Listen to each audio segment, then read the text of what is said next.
Hello and welcome to my video, lesson 8.5, combining transformations of trig functions. Alright, so if you haven't watched my previous two videos, you might want to go do that. The one talking about the basics of trig functions and the one talking about transformation of trig functions. But now we're going to put it all together into one video, one concept here. Noticing that we could have technically not just trig functions, but we could have any sinusoidal function. And we can also do a transformation on that. Now, sinusoidal covers both sine and cos functions, and so we'll see in a moment a cos version, but they end up being the same process. This is our general form of the transformation, and we can see that we solve for A, B, C, and D. I said those in the wrong order, but that's all good. A tells us the amplitude, D is the midline, C is the phase shift, and B changes the value, but not exactly the period, just the value of the period. So period is 2 pi over B, or if it's in degree mode, 360 over B. Okay, and those all come back from the transformations unit.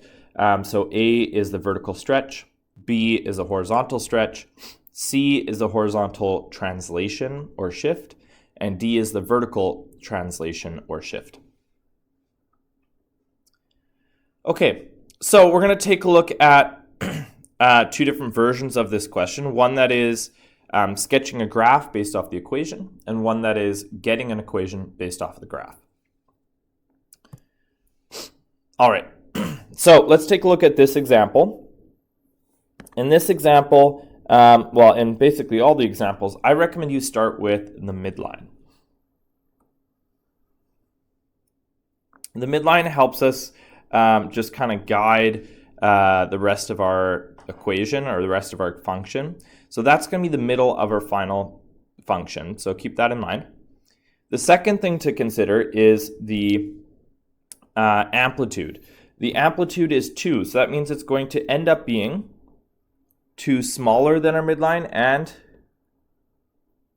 2 bigger than our midline. So this is kind of the boundaries on the top and on the bottom with regards to our midline. Okay, now what I would suggest that you do is you consider where the non-transformed function, what the parent function would do. So if the parent function were here and it's a cos function, it would start up here, coming down, getting to the bottom, coming up, getting to the top. That's what the non-transformed function would do. And what's really important, what's really key, is what's the y-intercept. That's the one we're going to look at. Because when we transform it in terms of the horizontal phase shift, we have this plus pi over 4. So its x is being replaced with x plus pi over 4, which means we need to do the opposite in order to keep it the same. So we're going to move it to the left by pi over 4. If you don't know what I'm talking about when I say that, go back to my transformations unit. But we're going to move to the left by a quarter pi, which is half of a half pi. So we're going to move that point over to here. All right, so now we can erase all this, and that's our new starting position, which means that this is going to be our next position down here, we think. But we can't skip to that, not until after we look at this, the b value. The b value, again, tells us the period, but not the period directly. It helps us find the period. So in this case, the period is going to be pi over 2. Okay, so the standard period is 2 pi. But now it's going to be pi over 2. So we're going to have to change this. So that means going from peak to peak is pi over 2, pi half. So from here to here, is peak to peak. And every single pi half after that is going to be another peak. Here, here, here, etc. And everywhere directly in between those is going to be our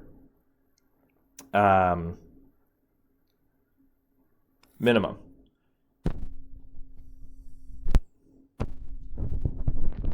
Which we can see here might be a little bit hard to draw, but we're trying our best. Normally, what I would also suggest you do is you try to draw the points in between those, but I think you're going to find that it's going to be difficult enough given how tight things are. So I did those ones for us here, but I wouldn't panic too much about it. So what we're going to do is we're going to start where we would normally start, and we're going to come down and make this pattern. All right, so this is what that function should look like. Notice, again, it is completely squished horizontally compared to what it would normally be. That is that 4 value. It's that b value. It's compressed by a factor of 4. All right, here's another one you can try. So I recommend you go ahead and pause the video, try this out yourself, and see if you get the same answer. Okay, so what we're going to do one step at a time. So our first step is we're going to draw our midline. So that's going to be somewhere around here. I'm not doing a fantastic job of that. Let's try that again. Okay, so if that's our midline, let's take a look at our amplitude. Our amplitude is 3, which means it goes 3 above that and 3 below that, which actually thankfully does fit pretty nicely right there. Okay, so this is our boundaries above and below. Now we're going to go ahead and start to think about what was our parent function going to look like. So our parent function, given that its sign starts in the middle, going up. Okay, so that's what we normally would do, and it would normally end up going like this. Up, down, up, like that. No, hold on. Yeah, basically like that. I just didn't do a fantastic job of that final part. Yep, so it'll look something like this. Now, the thing is that this is being phase shifted. But wait a second. This is not in the form that our original parent function or our original transformation function up here was. Notice, hopefully, that the b value is inside the total brackets of the sign, but outside of the x brackets. So this is not correct so far. We actually need to change this into, and actually I can just probably put equals here.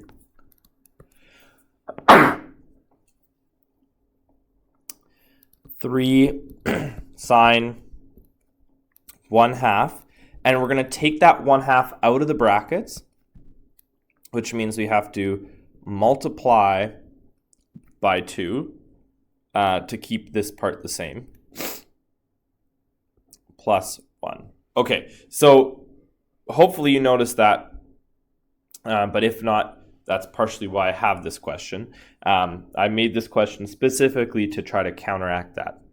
Okay, so we now see that the 1/2 is actually outside the brackets, which means that our phase shift is not 15.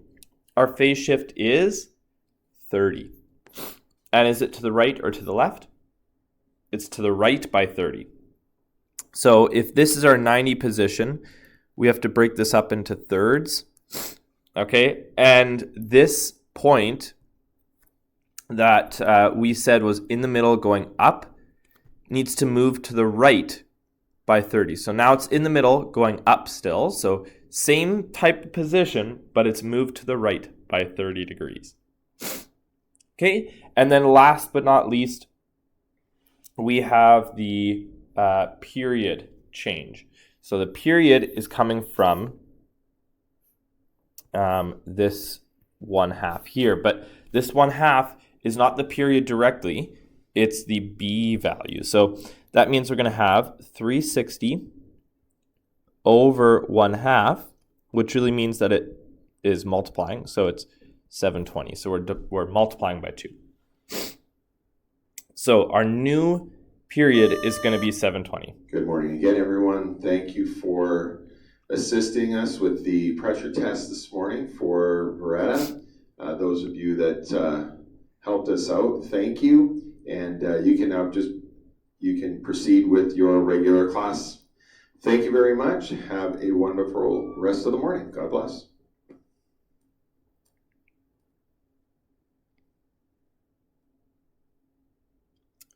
So the real period is 720.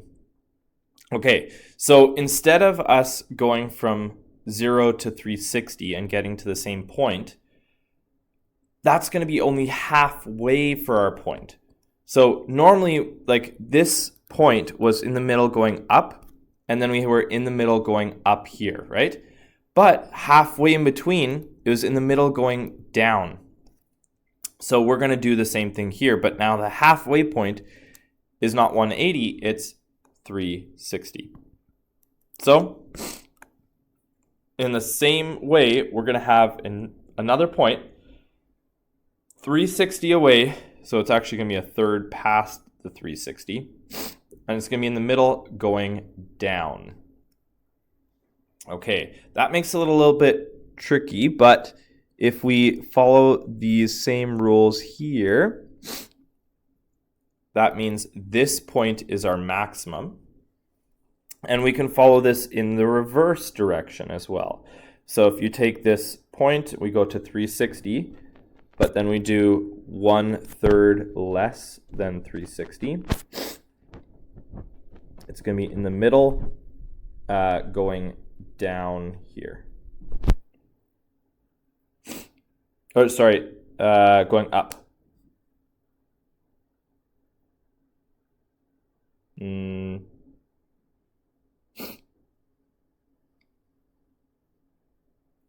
No. Yeah, going down this way. That's better. Going down this way. Okay, so halfway between those 2 points would normally be 180, but it's going to be shifted to the right by a little bit. And so this is going to be our point down here. So our final function is going to look something like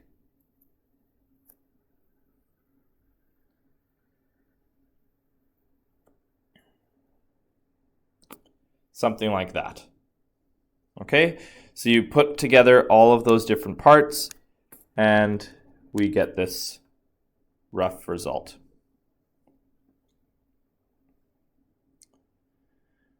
Okay, so you saw the two different versions. We saw a sine, we saw a cos, we saw where it stretched, where it compressed. Now let's see if you can take that knowledge and create an equation based off of a graph. So here I have a graph already created. The question is, what is the equation going to be for this graph? Okay, so we're going to do 2 questions like this. If you think you can do it, go ahead and try, but otherwise watch this version and we will solve for the second version. So first part is, let's find the midline, because if we can find the midline, then we are going to be good to go. So we're going to try to create a sine and a cos version of this, keeping in mind that our midline went up.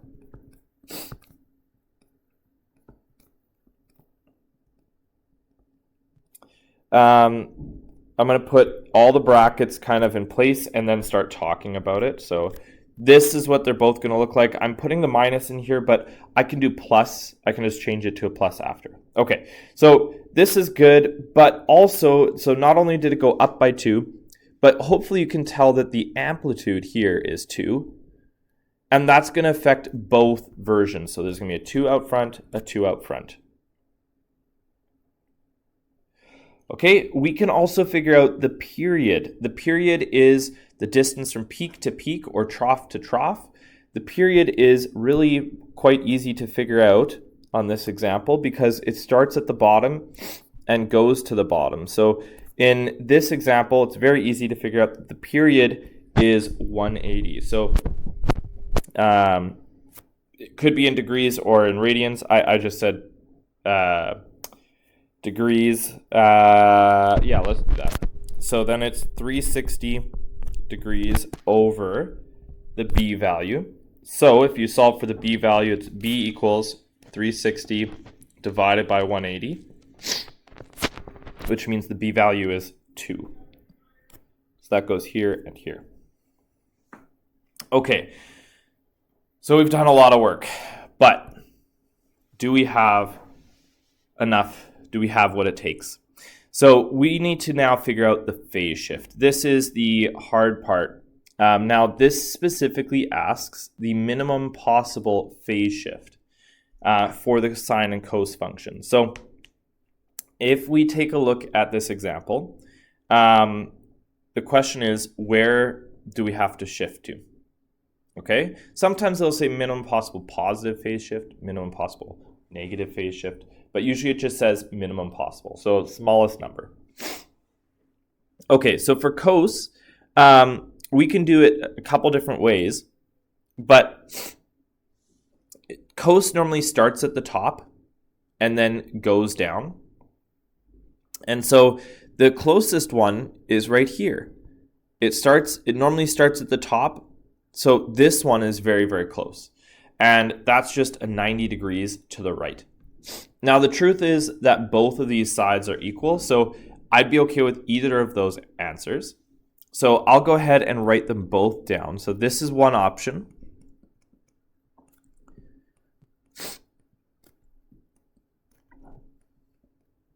This is the other option. Okay. Because in this case, it could shift either way and it'd be equal. But I also want to point out this wonderful option. And this option actually ends up having the least phase shift out of anything. In this case, there actually is no phase shift because what we're doing here is we're doing a negative cos. That means we're flipping it vertically. And so cos normally starts on top, but because it's been flipped vertically, because it's been flipped vertically, now it's on the bottom. So it's going to come down to here. So that's actually, in my opinion, the best answer. There's no phase shift at all. Just a vertical flip. Okay, what about the sine versions? So the sine versions work in basically the same way, except that we start in the middle. So it's right here, and it's moved to here. So it's moved a 45 degrees to the right. But we could also go 45 to the left. So if we did that, it would look exactly the same way, except we'd have x plus 45 degrees. If we did a negative sign, however, oh, no, this one doesn't work. It doesn't actually move to this 45. So actually, these 2 points are not the same. This one's in the middle going up, which is great. But this is in the middle going down. That's not how sine starts. If we wanted to move to the left, we'd have to move all the way over here, which would mean that it'd be plus 135. Since it says minimum possible, this is not a good answer because it's actually more, like it's a bigger change. So that's not a great answer. Okay, and then last option here is, what if we made it a negative sign? Well, if it's negative, now it can be in the middle going down. So now it could be here. So this would be correct for the negative option. Okay, so you see a couple different options here. I'll say this one, if all it said was minimum possible phase shift total, and it didn't tell us sine and cos, then this would be the best option right here, because it doesn't have any phase shift. The phase shift is 0. But if the A value had to be positive with a minimum possible phase shift, it would be this answer that would be the best. Whoops.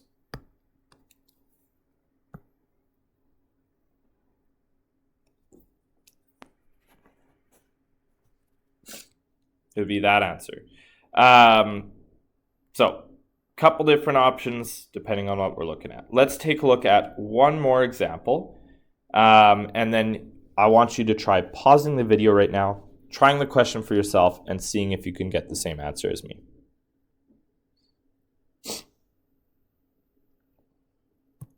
Okay, so here our example is going to have a midline at -1. So starting this whole thing off, we got y equals sine bracket bracket x bracket bracket -1.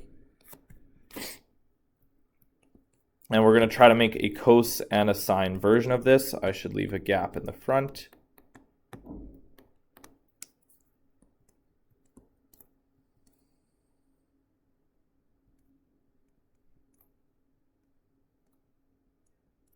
There you go.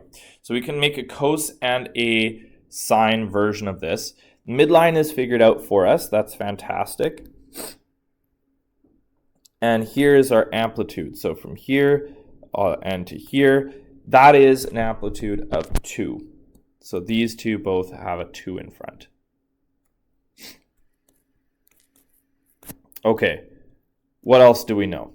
Okay, so we need to figure out the period and we need to figure out the phase shift. The period is the same for all of them. Phase shift is going to change depending on if the A value is positive or negative.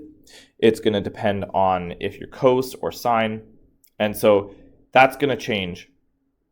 But let's go ahead and take a look. So the period is from peak to peak or trough to trough, but we don't have any points like that are the same. What we do have are these 2 points. This is in the middle going up. This is in the middle going up. What's the distance between those 2 points? That's our period. Now that distance is from 360 minus -360, so it's actually 720.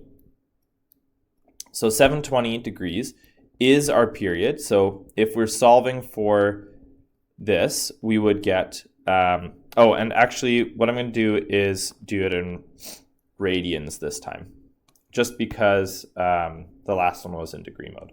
So we're going to do 2 pi minus -2 pi, so it's 4 pi. So 2 pi is the default divided by b. So if we want to solve for b, b equals 1/2. Okay, so we have a b value of 1/2. Now let's figure out what the phase shift is. Well, the phase shift is going to be based entirely off of what the parent function would have started at on the y-axis. So the sine function starts in the middle going up. That means it's shifted all the way to over here or all the way to over here.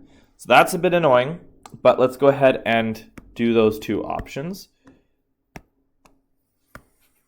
So it's going to be moving to the right by 2 pi.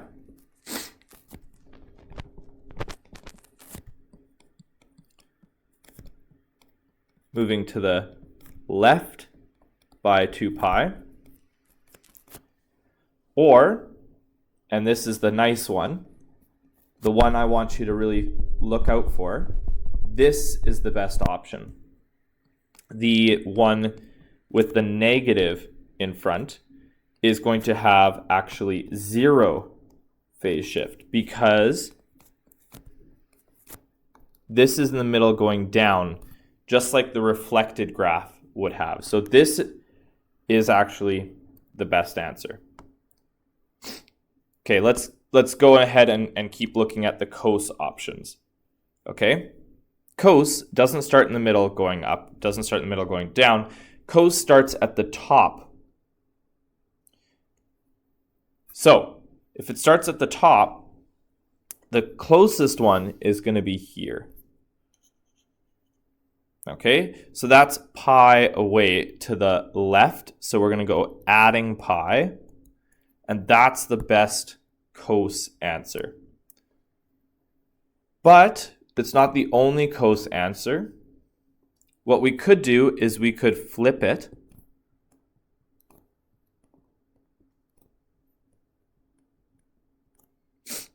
And if we flip it, then the new cos value is going to be here, which means it moves to this spot. So it's on the bottom.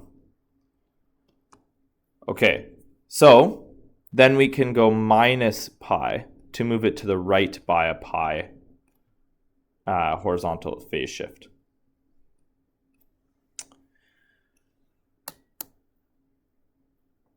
All right, now both of these questions actually said determine blah, blah, blah, blah, blah. And this one said a reflected, actually. So it actually was asking for the reflected graph. I did not notice that. So this is actually the correct answer because this one, and this one are not reflected. But that's fine. The previous one did not say reflected. It just said the original. So I guess technically we couldn't do those reflected versions, but it's good to see. But it then says not only determine, but the word justify. So how can we justify this? Well, what we want to do is use some words. Now, I would like a sentence or like a 3-word sentence sort of thing for each. Or what I've also seen students do that works really well is to label it. Just put little arrows. So this is negative because reflection. And it's the 2 for amplitude. And then over here we can say, oh, this one here is the 1/2, okay, for, and then I would probably just do the calculation for period. So I would make sure to show the calculation here. Okay, and then I would show this guy and go, oh, this is the midline.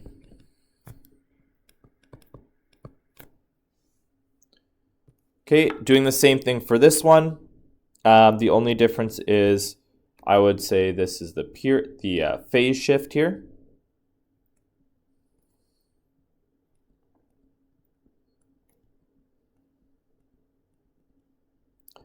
And not only would I write phase shift, I would say right by pi. Right? So just try to make sure that you're being very clear in the work that you're showing. And when it says justify, please just actually justify. That's how you get your full marks.